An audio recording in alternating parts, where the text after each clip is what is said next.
Hi friends, आप देख रहे हैं वीएस एस्ट्रोलॉजी। मैं गौरव आपका बहुत बहुत स्वागत करता हूं वीएस एस्ट्रोलॉजी में।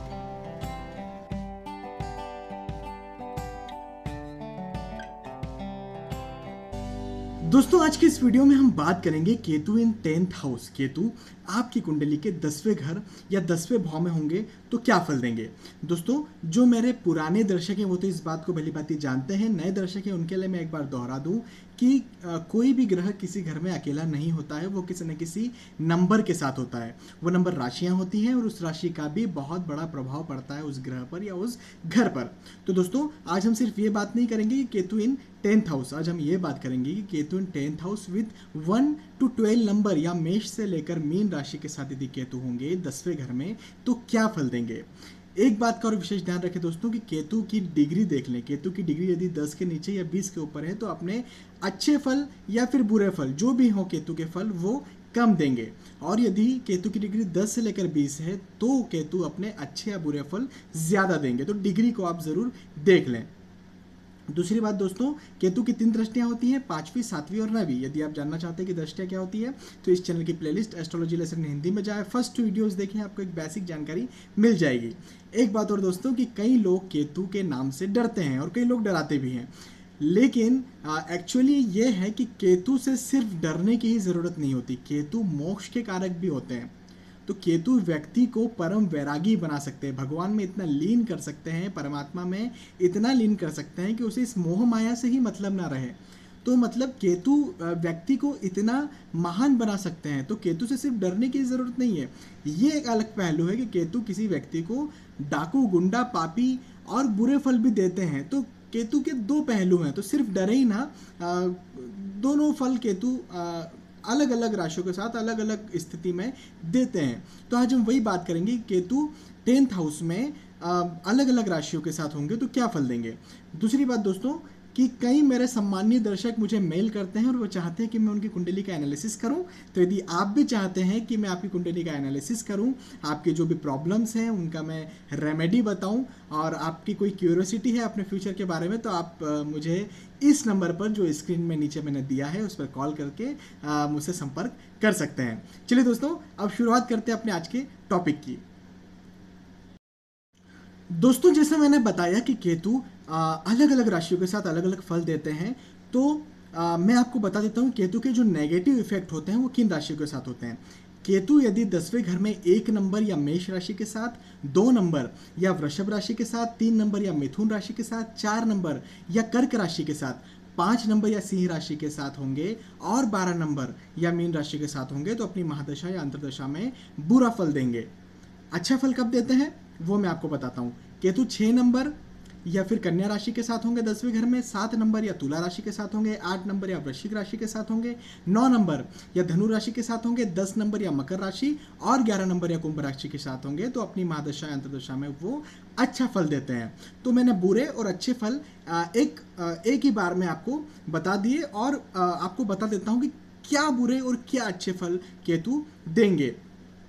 एक बात का और विशेष ध्यान रखें कि केतु 3 नंबर या मिथुन राशि के साथ नीच के माने जाते हैं। तो यहाँ पर यदि 10वें घर में केतु 3 नंबर या मिथुन राशि के साथ है तो बहुत बुरे फल देंगे। उसका क्या उपाय है वो भी मैं आपको इस वीडियो के लास्ट में बता दूंगा। और ये बात कि केतु 9 नंबर या फिर धनु राशि के साथ उच्च के माने जाते हैं तो यहाँ पर केतु बहुत अच्छे अपने फल देते हैं। चलिए दोस्तों, अब मैं आपको बता देता हूँ केतु क्या पॉजिटिव फल देंगे, क्या अच्छे फल देंगे जब वो 6, 7, 8, 9, 10 और 11 नंबर के साथ हो। केतु की यदि महादशा या अंतर्दशा व्यक्ति को चल रही है तो व्यक्ति जो जॉब करता है या बिजनेस करता है उसमें उसकी तरक्की होती है। यदि बिजनेस करता है तो बहुत अच्छा चलता है, जॉब करता है और यदि उसमें तरक्की चाहता है, प्रमोशन चाहता है तो बिल्कुल उसका प्रमोशन होता है। 10वां घर एक्चुअली पिता का घर भी माना जाता है, 9वां घर और 10वां घर पिता का घर माना जाता है। तो पिता से भी व्यक्ति की अच्छी बनती है या पिता से व्यक्ति को सपोर्ट मिलती है केतु की महादशा या अंतर्दशा में। जब केतु अपनी दृष्टि दूसरे घर में डालते हैं तो व्यक्ति की वाणी भी एक डिप्लोमेटिक हो जाती है, बहुत अच्छी वाणी हो जाती है, समय पर काम देने वाली वाणी हो जाती है। साथ ही साथ व्यक्ति के जो परिवार है, परिवार से व्यक्ति को सपोर्ट रहता है। धन व्यक्ति प्रॉपर अर्जित कर पाता है केतु की महादशा या अंतर्दशा में। जब केतु अपनी दृष्टि यहाँ से चौथे घर में डालते हैं तो माता से व्यक्ति की अच्छी बनती है, माता का स्वास्थ्य अच्छा रहता है केतु की महादशा अंतर्दशा में। साथ ही साथ व्यक्ति यदि मकान बनाना चाहता है, भूमि खरीदना चाहता है, वाहन खरीदना चाहता है, केतु की महादशा अंतर्दशा में बिल्कुल आसानी से खरीद पाता है।